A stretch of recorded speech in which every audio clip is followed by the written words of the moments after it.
As our garden continues to expand and evolve over time, we're creating additional growing space by establishing a new planting bed. We happen to have a small collection of black locust wood stored behind the shop that I believe will work well for constructing this new raised bed. I've chosen this black locust simply because the pieces are the ideal length for my needs.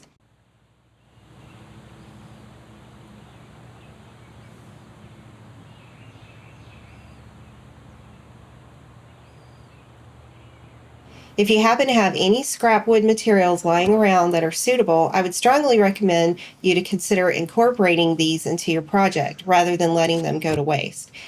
This pile of black walnut offcuts will supply the shorter end boards. In the case of constructing this new raised garden bed, the aesthetic appeal of the wood is not really the primary concern or focus.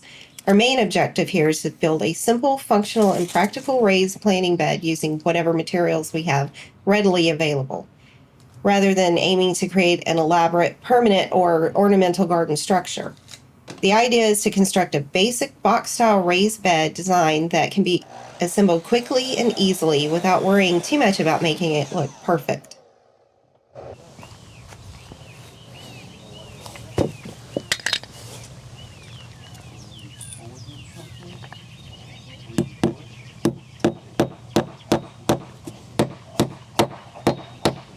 Yeah. But that's part of why you never let these snap back.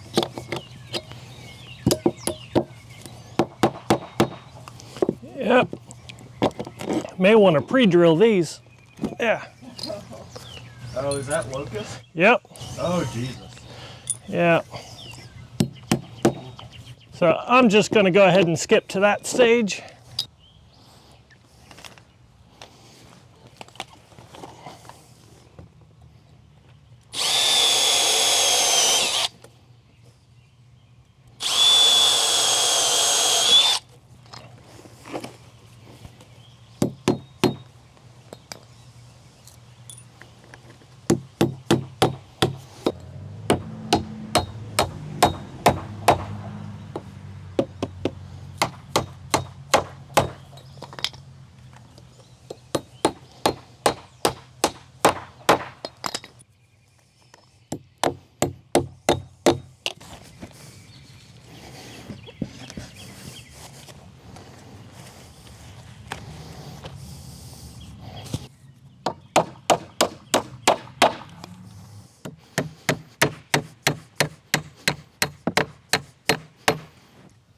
Even if we encounter a minor hiccup or imperfection here and there during the actual construction process, like a loose hammer head that needs to be reattached, the end result will still serve its intended purpose of providing a healthy, weed-free environment for our plants to thrive.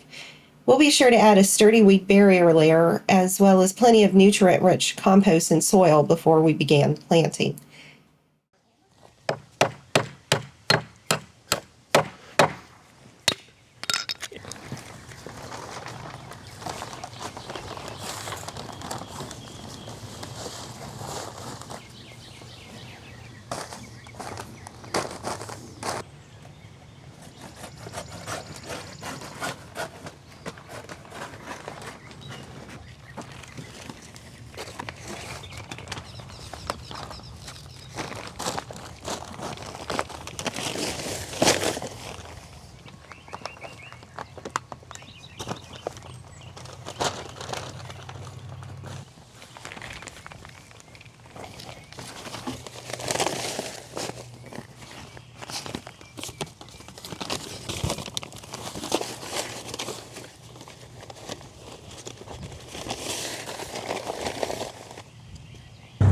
The key thing is that we're able to repurpose and make use of the various scrap materials and resources we have access to, like these wood chips and compost piles, in order to create a productive and nourishing growing environment for our plants.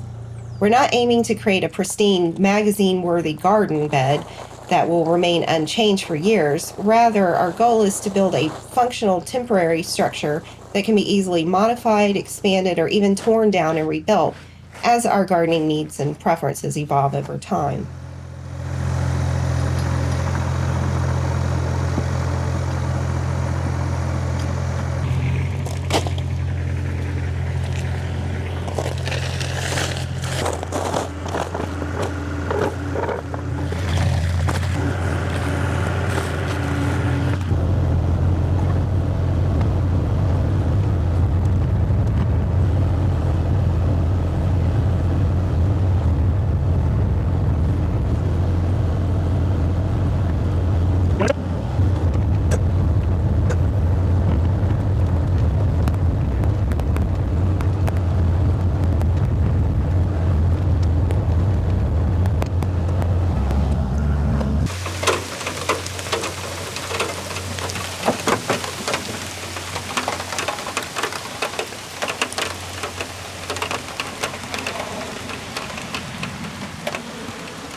can hear the cicadas.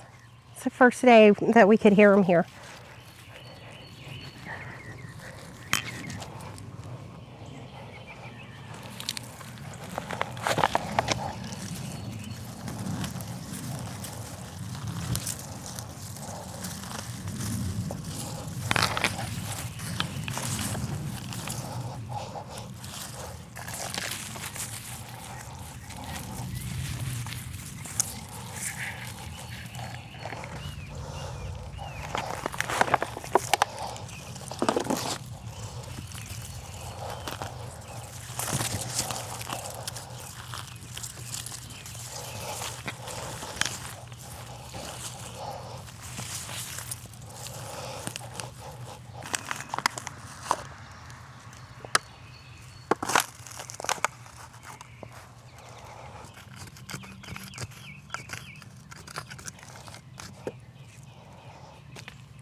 Or something.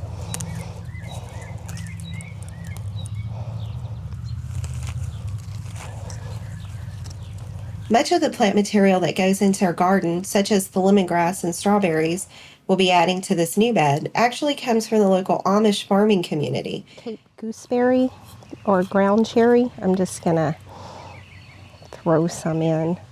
We also save seed, so future plantings from seed will be more adapted to our land.